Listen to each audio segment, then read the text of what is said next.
I'm Joe. Today, on Next Level Bullshit, we look at the giant bovine turd that is Indiana's new religious freedom law.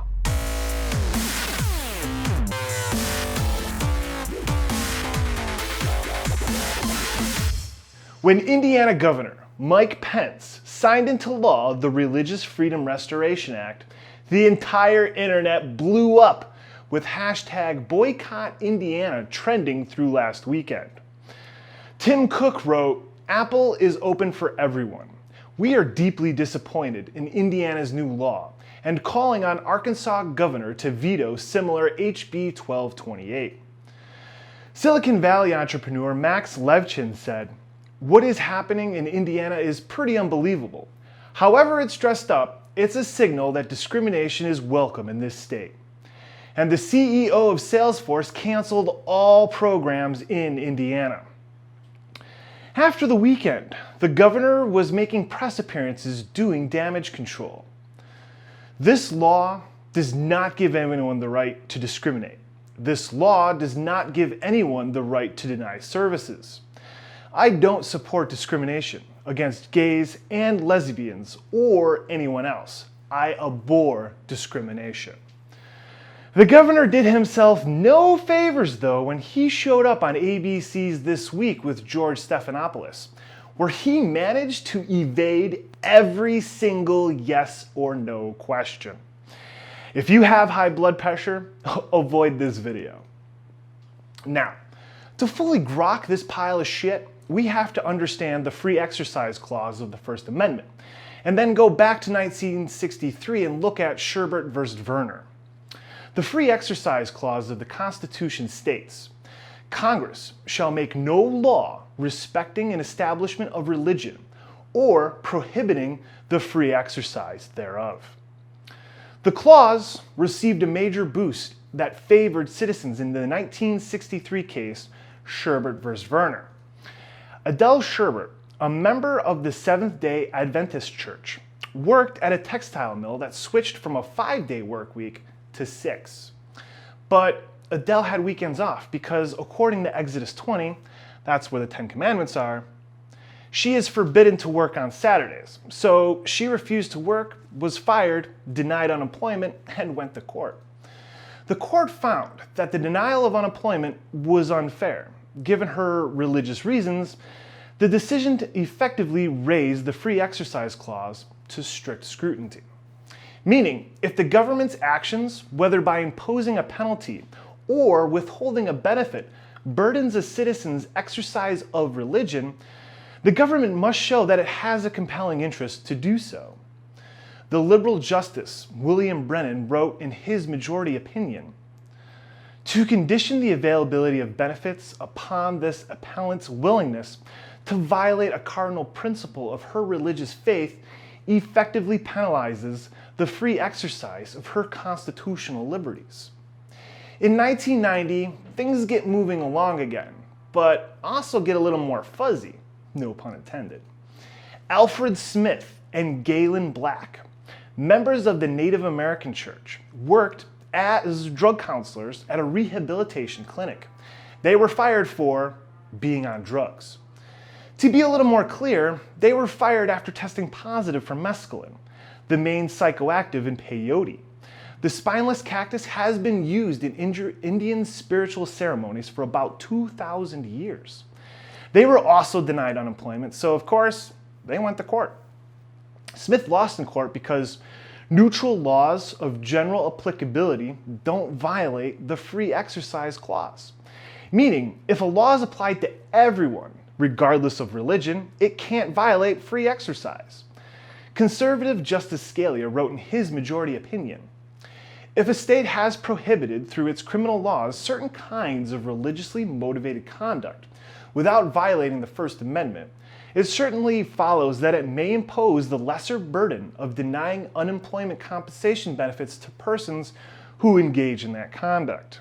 However, it should be noted that in 1978, Jimmy Carter had signed into law the American Indian Religious Freedom Act. On and after August 11th, 1978, It shall be the policy of the United States to protect and preserve for American Indians their inherent right of freedom to believe, express, and exercise the traditional religion of the American Indian, Eskimo, Aleut, and Native Hawaiians.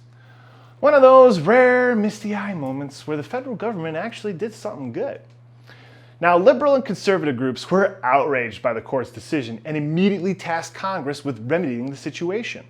So along comes New York Congressman Chuck Schumer, who introduced the Religious Freedom Restoration Bill on March 11, 1993. It passed unanimously in the House and near unanimous in the U.S. Senate. The law states that government shall not substantially burden a person's exercise of religion, even if the burden results from a rule of general applicability. The judicial relief or legal remedy provision states, a person whose religious exercise has been burdened in violation of this section may assert that violation as a claim or defense in a judicial proceeding and obtain appropriate relief against the government. As Josh Blackman, a constitutional law professor, notes at the National Review, this language can be read two ways. First, RFRA can be asserted only to obtain appropriate relief against the government.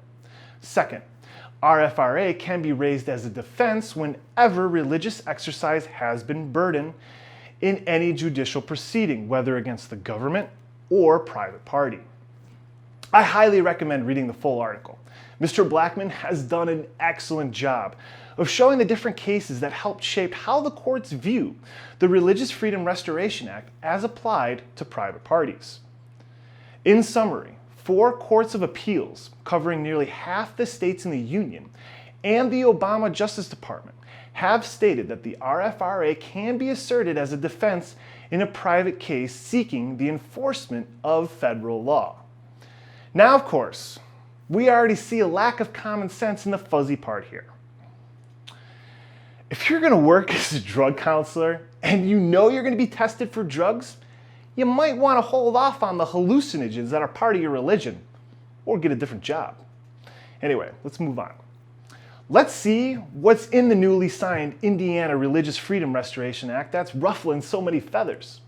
Chapter 9, Section 7 states, as used in this chapter, person includes the following: an individual, an organization, a religious society, a church, a body of communicants, or a group organized and operated primarily for religious purposes.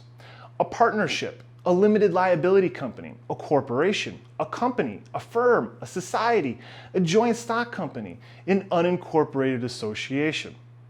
Just like that bullshit Dictionary Act, a corporation is a person. The words person and whoever include corporations, companies, associations, firms, partnerships, societies, and joint stock companies, as well as individuals. Getting back to the Indiana Religious Freedom Restoration Act, Section 9 states, a person whose exercise of religion has been substantially burdened or is likely to be substantially burdened by a violation of this chapter may assert the violation or impending violation as a claim or defense in a judicial or administrative proceeding. The law doesn't allow you to be a discriminatory bigot. It does, however, provide you with a defense when you are a discriminatory bigot because of your religious beliefs. I should also note, as written, the law does not apply to atheists, only people with religious beliefs. The language is so vague to a layman or a stupid bumpkin in Indiana, it can be easily misconstrued, especially when the mainstream media is propagating bullshit. Serving those gays, that's a burden on my faith. Now, Advance America added fuel to the fire last Thursday, citing 3 examples where Indiana Senate Bill 101 will help citizens. Christian bakers, florists, and photographers should not be punished for refusing to participate in a homosexual marriage. A Christian business should not be punished for refusing to allow a man to use the woman's restroom. A church should not be punished because they refused to let the church be used for a homosexual wedding. Back in January, Think Progress showed us how discrimination was the intention all along. Mika Clark of the American Family Association explained to the Indianapolis Star that the bill would allow small businesses to refuse services to same-sex couples, and also that it would allow adoption agencies to refuse to place children with same-sex couples. Indiana had explicitly banned same-sex marriage since 1986, but was lifted in Baskin v. Bogan on June 25, 2014, and same-sex marriage was soon legally recognized in Indiana on October 7, 2014. Hence the reason for this law. Now, we're partially in this mess because of idiots who couldn't let shit slide and had to take their bullshit grievances to court. Sweet Cake's owner Aaron Klein in Oregon was sued and investigated by the Oregon Attorney General for refusing to sell a cake to a lesbian couple. Or the Colorado baker who was sued for refusing to write "God hates fags" on the cake.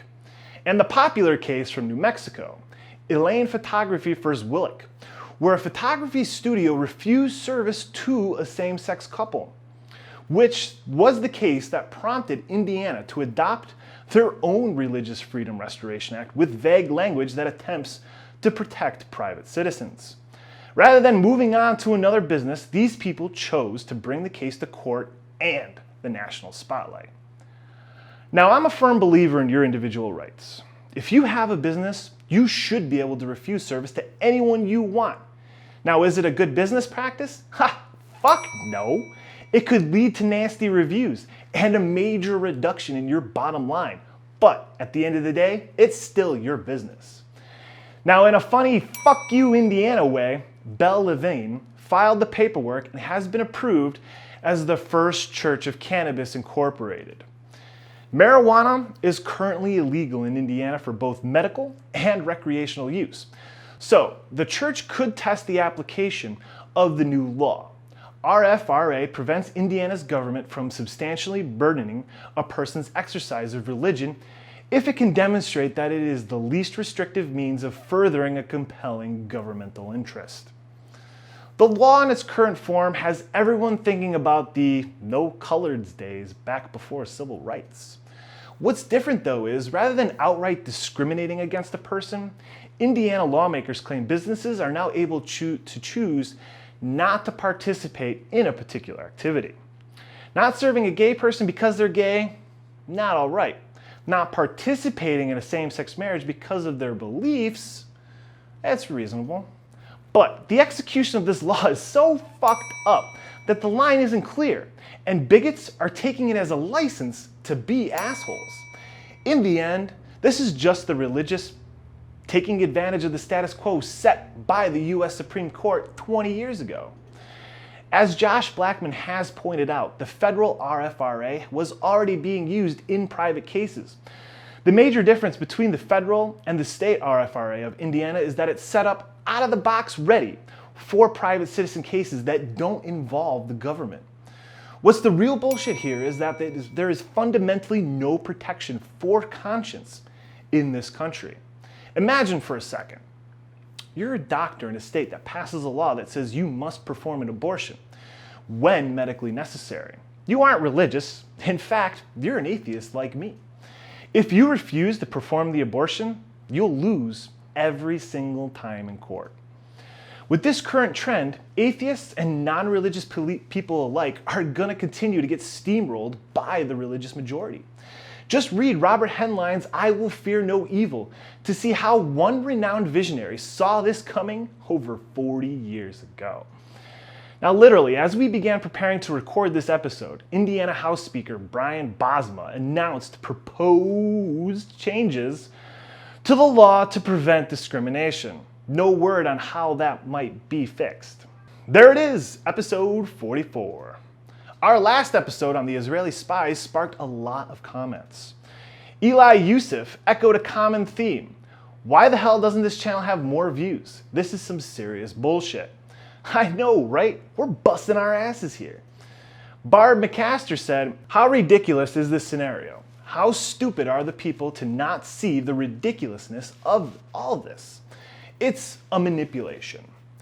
Career Remy, I said, where's the bullshit meter, Joe? It's not next level bullshit without a bullshit meter. We broke it. There's just too much bullshit coming in. Couldn't take it. Michael Lloyd made some excellent points. You used Iranian and peace talks in the same sentence, Joe. There's never going to be peace there. Have you ever been to the Middle East? Peace is not an option. They've been at each other's throats for a millennia and will continue to be at each other's throats.